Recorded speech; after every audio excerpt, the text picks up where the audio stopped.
a tristeza e dor.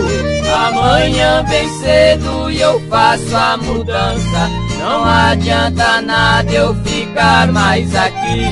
Eu já vi o fim da minha esperança. Moro bem pertinho de quem tanto eu amo. O que nos separa são duas paredes.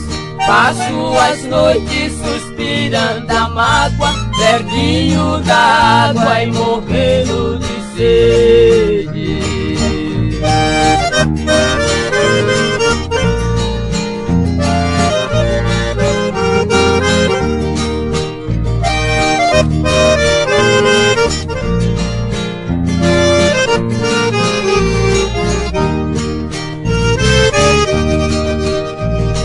Moro pertinho da mulher que eu amo. Parece que eu sinto até o perfume da mulher mais bela que dorme com outro. Já estou morrendo de tanto ciúme. Levanto cedinho e abro a janela. Vejo ela vestindo seu lindo vestido. Me cumprimenta sorrindo, contente, mas não sabe o quanto que eu tenho sofrido.